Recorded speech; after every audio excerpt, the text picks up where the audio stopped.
Bon, déjà, sachez que c'était pas mon but de faire une vidéo sur les chats. Bon, j'étais en train de discuter cette semaine avec une pote qui a découvert ma chaîne et je lui ai expliqué en gros que mes vidéos, je parlais de tout et n'importe quoi. Histoire de mettre un peu d'humour dans la discussion, je lui ai dit que si par exemple je veux faire une vidéo sur les chats, je fais une vidéo sur les chats.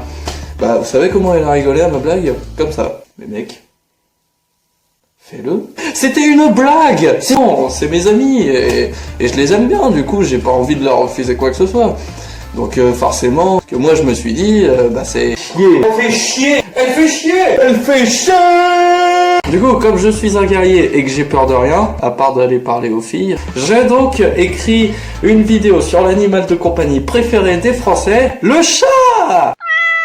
Et quand j'ai commencé à écrire la vidéo, j'ai eu un premier éclair de génie. C'est quoi le comble pour un félin? C'est d'avoir un chat dans la gorge! Ça, au moins, c'est fait. Déjà, histoire de poser un petit peu les bases, sachez que moi je suis loin d'être un fan des chats. Hein. Quand j'en croise un dans la rue, soit il a peur de moi et il me soulève, soit j'ai peur de lui, du coup je le soulève et il me saute dessus pour me ressoulever encore plus fort. En même temps, c'est pas de ma faute. Depuis que je suis né, j'ai l'impression que ces trucs, c'est des engendrances démoniaques. Ils ont des pupilles encore plus fines que des aiguilles et en plus ça te regarde comme des psychopathes dans la rue quand tu passes devant eux. Sérieux, regardez la gueule. Et ça doit forcément venir d'une autre planète pour avoir cette tronche-là. Alors ok, les chiens ça aboie tout le temps, c'est vrai que ça fait du bruit, c'est vrai que ça pisse sur le tapis des fois, et c'est vrai que c'est chiant. Mais bon, les chats pissent sur les tapis, ça te déchiquete les rideaux. Non, je ne parle pas de vécu. Vous voyez les Égyptiens et les momies, tout ça, ils ont tous compris. C'est pas pour rien qu'ils vénéraient les chats comme des dieux, c'est parce qu'ils savaient que derrière tout ça, ça sentait pas bon. Sur Greg, terrain glissant. Je signale que après le pollen, c'est quand même celui qui se trimballe le plus d'allergènes au cul. Ça te transforme tes rideaux en morceaux de gruyère. Ça pue, ça porte malheur. Et en plus, ça crache des boules de poils. Et puis bon, on va pas se mentir. En termes de défense, on a connu mieux comme animal. Hein. Reprenons l'exemple du chien. Hein. Par exemple, quand un cambrioleur débarque dans ta maison la nuit, le chien va le mordre et là, bonne chance pour te délivrer du chien. Surtout si c'est un Rottweiler.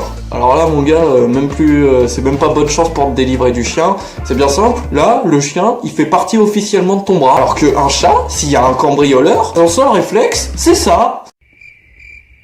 Normal quoi. J'éprouve un grand respect pour toutes les personnes qui n'aiment pas les chats, mais qui en ont quand même adopté un. Pourquoi vous adoptez un chat si vous voulez pas de chat, si vous aimez pas les chats? Vous êtes sado? J'ai trouvé ça assez amusant d'écrire une vidéo sur les chats. Bon par contre si j'ai des potes qui regardent cette vidéo, calmez-vous hein. Je vous aime bien mais le sujet de ma prochaine vidéo, je crois que je vais le trouver tout seul, merci. Si vous aussi, comme moi, ça veut rien dire. Si tout comme moi, vous n'aimez pas les chats, je vous invite à liker cette vidéo, histoire de soutenir le clan anti-chat. Vous pouvez néanmoins aller sur ma chaîne sans même vous abonner si vous voulez voir mes anciennes vidéos. Hein. J'en ai sorti que 2 pour le moment, mais elles ont fait quand même déjà une 30aine de vues. Je suis assez content. La prochaine étape après les vues, c'est de vous abonner. Allez, à plus!